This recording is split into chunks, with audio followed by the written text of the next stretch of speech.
कभी सोचा है कि हमारी सबसे बड़ी लड़ाई दुनिया से नहीं बल्कि खुद के दिमाग से होती है। हर दिन हमारे अंदर एक अनदेखी जंग चलती रहती है। कभी ओवर थिंकिंग, कभी डर, कभी स्ट्रेस और कभी दूसरों से खुद की तुलना।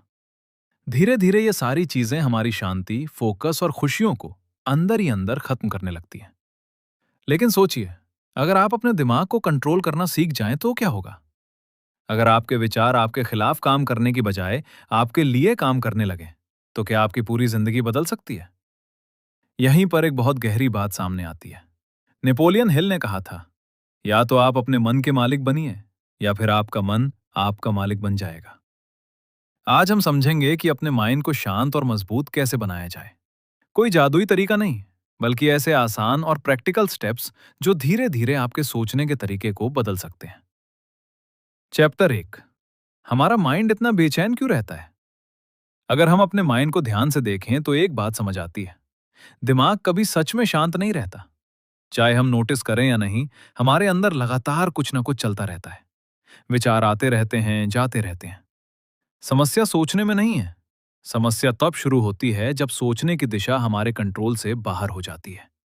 जब विचार संतुलित होते हैं तो वही माइंड हमारी क्रिएटिविटी बढ़ाता है, फैसले लेने में मदद करता है और हमें आगे बढ़ाता है। लेकिन जब वही विचार बेकाबू हो जाते हैं तो माइंड धीरे धीरे एक शोर में बदलने लगता है, और इसी शोर को हम ओवर थिंकिंग कहते हैं। ओवर थिंकिंग बहुत खतरनाक इसलिए है क्योंकि ये दिखाई नहीं देती। बाहर से सब सामान्य लगता है, लेकिन अंदर ये धीरे धीरे हमारी एनर्जी, फोकस और इमोशनल बैलेंस को कमजोर करती रहती है। मान लीजिए आपने किसी को मैसेज किया और काफी देर तक रिप्लाई नहीं आया। असलियत में ये बस एक साधारण घटना है, लेकिन हमारा माइंड उसे साधारण रहने नहीं देता। वो तुरंत कहानी बनाना शुरू कर देता है।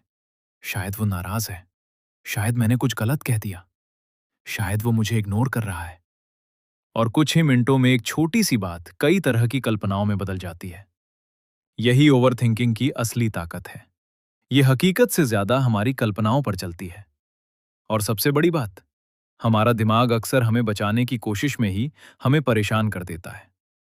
पहले इंसान को असली खतरों से बचना पड़ता था, लेकिन आज ज्यादातर खतरे हमारे दिमाग की बनाई हुई कहानियां हैं। इसीलिए कई बार हम उन चीजों से डरते हैं जो अभी हुई भी नहीं और शायद कभी होंगी भी नहीं। नेपोलियन हिल की एक बात यहां बिल्कुल फिट बैठती है। डर अक्सर हमारी कल्पना का वो रूप होता है जो हमारे खिलाफ काम करने लगता है। जब हम बार बार नकारात्मक भविष्य की कल्पना करते हैं तो हमारा माइंड उसे सच मानने लगता है।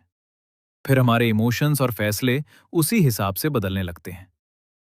यहीं से माइंड का कंट्रोल हमारे हाथ से निकलना शुरू होता है। अगर आप सच में अपने माइंड को शांत करना चाहते हैं तो शुरुआत किसी मुश्किल टेक्निक से नहीं होती, ना किसी जादुई उपाय से और ना ही किसी बाहरी चीज से।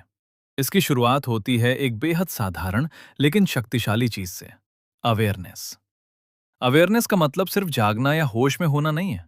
इसका असली मतलब है अपने विचारों, भावनाओं और रिएक्शंस को देख पाना, बिना उनमें बह जाने के। यहीं से फर्क शुरू होता है, क्योंकि ज्यादातर लोग अपने विचारों के साथ ऐसे जुड़ जाते हैं जैसे वही उनकी पूरी पहचान हो। अगर उनके मन में कोई आवाज आती है, मैं ये नहीं कर सकता, तो वे उसे सच मान लेते हैं। अगर माइंड कहता है कुछ गलत होने वाला है, तो वे पहले ही डरने लगते हैं। लेकिन अवेयरनेस आपको एक बहुत जरूरी बात समझाती है। आप अपने विचार नहीं हैं। आप वो इंसान हैं जो विचारों को देख सकता है। और जिस पल ये बात समझ आने लगती है, उसी पल बदलाव शुरू हो जाता है। पहला कदम, अपने विचारों को देखना सीखिए। जरा अपने माइंड को एक व्यस्त सड़क की तरह सोचिए, जहां हर सेकंड गाड़ियां गुजर रही हैं। ये गाड़ियां आपके विचार हैं। अगर आप सड़क के बीच खड़े हो जाएंगे, तो हर गुजरती गाड़ी आपको टक्कर मारेगी। यानी हर विचार आपको भावनात्मक रूप से हिला देगा। लेकिन अगर आप सड़क के किनारे खड़े होकर सिर्फ गाड़ियों को गुजरते हुए देखें, तो आप सुरक्षित रहेंगे। ठीक ऐसा ही हमारे विचारों के साथ होता है। जब अगली बार कोई नेगेटिव विचार आए, मैं फेल हो जाऊंगा, सब गलत हो जाएगा, तो तुरंत उसे सच मत मानिए। बस रुकिए और खुद से कहिए, अभी मेरे दिमाग में एक डर वाला विचार आया है, या अभी मेरा मन बेचैन महसूस कर रहा है। ये छोटी सी आदत बहुत बड़ा बदलाव लाती है, क्योंकि अब आप विचार के अंदर नहीं हैं, बल्कि उसे बाहर से देख रहे हैं। और जब आप किसी चीज को देखने लगते हैं, तब आपके पास चुनाव करने की ताकत आ जाती है। दूसरा कदम, सांस को अपना कंट्रोल बटन बनाइए। बहुत कम लोग जानते हैं कि हमारी सांस और हमारे माइंड के बीच सीधा रिश्ता होता है। जब हम तनाव में होते हैं तो सांस तेज और उथली हो जाती है, और जब मन शांत होता है तो सांस अपने आप धीमी हो जाती है। लेकिन खास बात यह है कि यह रिश्ता दोनों तरफ काम करता है। मतलब अगर आप अपनी सांस को शांत कर दें तो आपका माइंड भी धीरे धीरे शांत होने लगता है। जब भी लगे कि विचार बहुत तेजी से भाग रहे हैं, बस ये आसान तरीका आजमाइए। 4 सेकंड धीरे धीरे सांस अंदर लें, 4 सेकंड रोकें, फिर 6 सेकंड में धीरे धीरे छोड़ें। सिर्फ 2 से 3 मिनट। आप महसूस करेंगे कि शरीर रिलैक्स होना शुरू हो गया है, दिल की धड़कन सामान्य होने लगेगी, और जो विचार अभी तक तूफान की तरह दौड़ रहे थे वे थोड़े धीमे पड़ने लगेंगे। ये किसी भी जगह किया जा सकता है, ऑफिस में, घर पर, या किसी तनाव भरे पल में। इसे माइंड का रीसेट बटन समझिए। तीसरा कदम, वर्तमान में वापस आना। अगर आप ध्यान से देखें तो हमारा माइंड बहुत कम समय वर्तमान में रहता है। या तो वो अतीत में घूम रहा होता है, काश मैंने ऐसा किया होता, या भविष्य में भाग रहा होता है, अगर सब गलत हो गया तो। और इसी भागदौड़ में हम उस पल को भूल जाते हैं जहां असली जिंदगी चल रही है, वर्तमान। सच ये है कि शांति कहीं बाहर नहीं छिपी। शांति हमेशा इसी पल में होती है, लेकिन हमारा माइंड यहां कम रहता है। इसीलिए छोटी छोटी चीजों में वापस आना शुरू कीजिए। चल रहे हैं, अपने कदम महसूस कीजिए। खाना खा रहे हैं, स्वाद महसूस कीजिए। किसी से बात कर रहे हैं, सच में सुनिए। धीरे धीरे आपका ध्यान वर्तमान में टिकना शुरू होगा, और जैसे जैसे आपका ध्यान वर्तमान में आएगा वैसे वैसे दिमाग का शोर कम होने लगेगा। क्योंकि ज्यादातर तनाव वास्तविकता से नहीं, हमारी बनाई हुई कहानियों से पैदा होता है, और अवेयरनेस हमें वापस वास्तविकता में लाती है।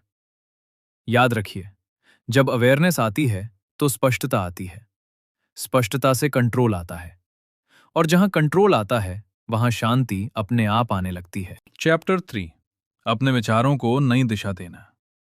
अब तक हमने समझा कि माइंड बेचैन क्यों होता है और उसे देखना कैसे सीखना है। लेकिन सिर्फ विचारों को पहचान लेना काफी नहीं है। अगर उन्हें नई दिशा नहीं दी जाए तो माइंड फिर उसी पुराने रास्ते पर लौट जाता है। सच्चाई यह है कि हमारा माइंड एक खेत की तरह है। जो बीज आप उसमें रोज डालते हैं वही आगे चलकर आपकी सोच और आपकी जिंदगी बन जाते हैं। अगर आप हर दिन डर, तुलना, नेगेटिव खबरें और दूसरों की लाइफ से अपनी तुलना भरेंगे तो अंदर बेचैनी बढ़ेगी। लेकिन अगर आप अपने माइंड को सही इनपुट देना शुरू करेंगे तो धीरे धीरे सोच भी बदलने लगेगी। नेपोलियन हिल एक बात बार बार कहते थे, आप जिस चीज को बार बार सोचते हैं आपका माइंड उसी को सच मानने लगता है। इसलिए अपने आप से बात करने का तरीका बदलना शुरू कीजिए। अगर पहले आप कहते थे मैं नहीं कर पाऊंगा, तो अब कहिए मैं सीख रहा हूं और बेहतर बन रहा हूं। अगर पहले सोचते थे सब गलत हो जाएगा, तो खुद से कहिए जो होगा उसका सामना कर लूंगा। शुरुआत में यह अजीब लग सकता है, लेकिन याद रखिए, माइंड वही मानता है जो उसे बार बार सुनाया जाता है। और आखिर में सिर्फ एक बात याद रखिए, आपका माइंड आपका दुश्मन नहीं है, उसे बस सही दिशा चाहिए।